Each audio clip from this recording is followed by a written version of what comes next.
Now back to from part 1 to part 2. All right.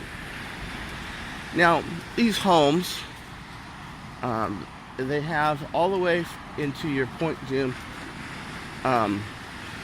homeowners association. You have what's called beach accesses. There's something you must know though. So, for example, that's the beach access for Zoomerez. That's the beach access for wildlife. But you have to have keys to go up them. And if you think about it, somebody who doesn't live here really doesn't have any business walking up. So you see this little hallway, that goes up to wildlife and then over. But you have to have keys for it. The thing about this beach is, one reason it's not so crowded is it's not very accessible. And you've got to kind of know where to park and what to do in order to really get on this beach and enjoy it.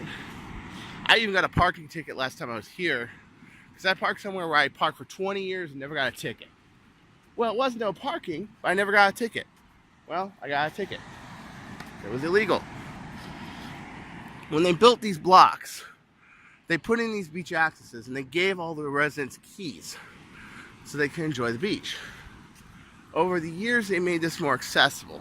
It used to be that you had to go to Paradise Cove and you had to spend $20 to park there. And that's not just to park there, that's anybody who walks to Paradise Cove to access the beach.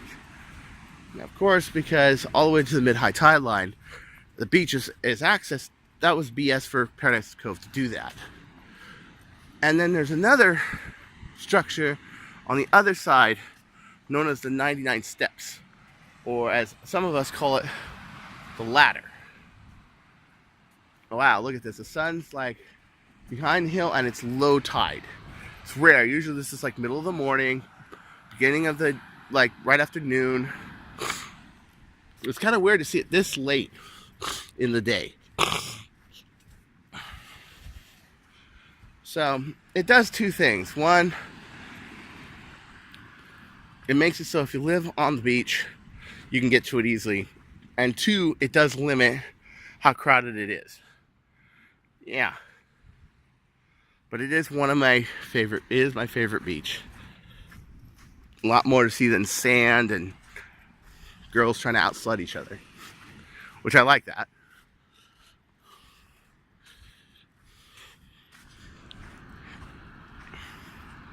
Good place to just hang out and talk. I haven't had a business meeting here. I've seen people do it.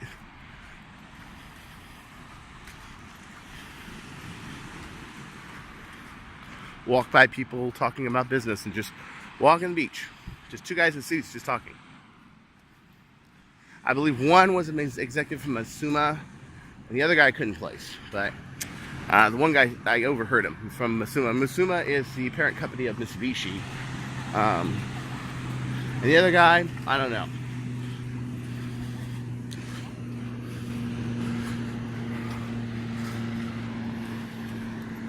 But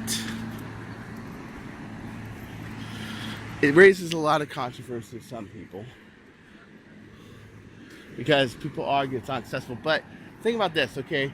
Those keys and the key structure were put here probably in the 60s when lots began to be for sale, which I believe was the late 50s, early 60s. And a lot of people didn't think these houses would stand because of high wind, and they felt that because the high wind would knock the houses off the bluffs.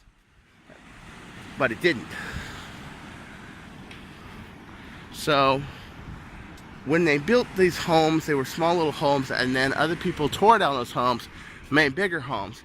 And by doing that, they expanded the use of their land to the point that they go all the way out to the street and they're gated. Well, really there's nowhere to park on like Cliffside or Zoomerez or any place like that. So if you think about it, if you open up those gates to everybody, it would just be a disaster. Because the way it was originally built, these houses, this block. So I have to kind of agree with that. But there are a lot of people, you can't please everybody, that get very unhappy with that whole thing. And they just overreact, I guess. Look at that tide pool. Wow. Look at all that. Wow.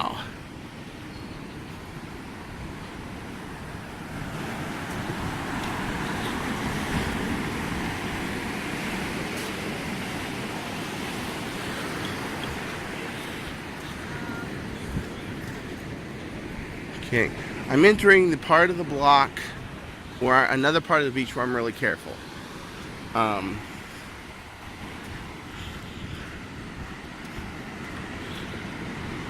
Because sometimes you're walking down here and you can see like, what's his name again? Oh, I forget. Julia Roberts' husband, okay? He's a cameraman, actually. They met on the set of the Mexican. You'll see him with his 3 kids around here. Usually I just walk by. Oh, you'll see Julia on a bodyboard. She likes to bodyboard, and you'll see her surf. I've seen her a couple times out here actually surfing. First time I didn't realize it was her, and somebody said, yeah, it's Julia Roberts. That's Julia Roberts? Julia Roberts.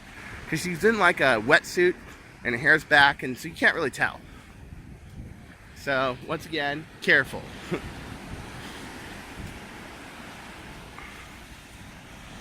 I don't want to get in any trouble. I don't want to make anyone... But more than trouble, I don't want people to feel uncomfortable. You know, I'm a pretty courteous person. I like to be nice to people. I like to leave footsteps, take photos. Well, another one of those storm channels up here. Let's see how full it is. So once again, it goes through the sand and over into there. Yeah, see that? Not as high as the other one, is it?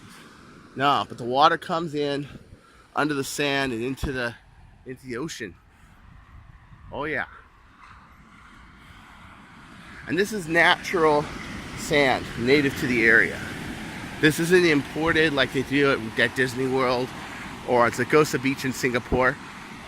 This is actually native sand. Like, this is the sand of the beach. And you have some beaches that are rock pebble beaches. Palos Verdes is a rock pebble beach. A few others are rock pebble beach. Hey there! How about you? How about you, little guy? How are you? How cute.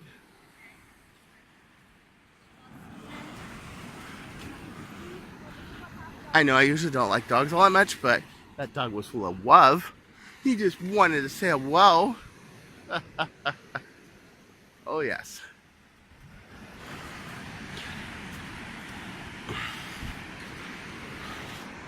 So here we are. We're about to walk on the very edge of Gray Fox and Cliffside.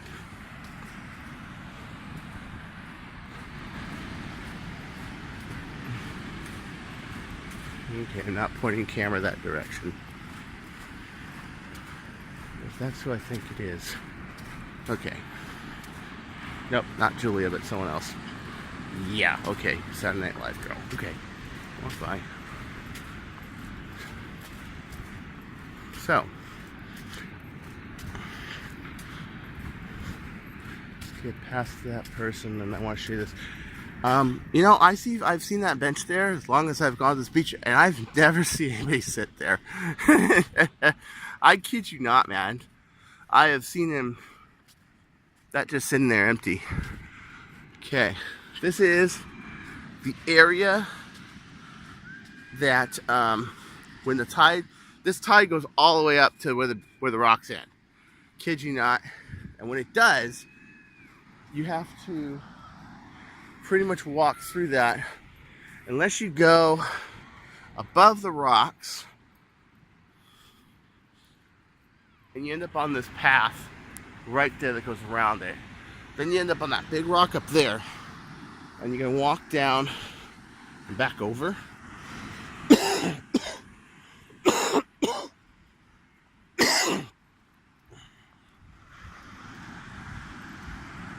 And you do that, you can get out of the forest here.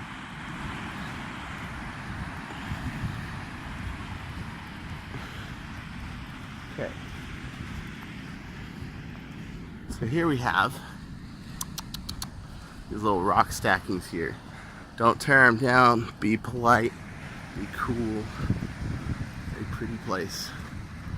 Nice people here.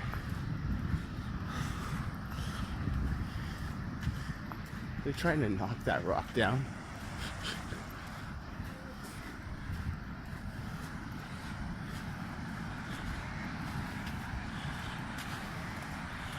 All right. So let me stop this and then we'll go to part 3.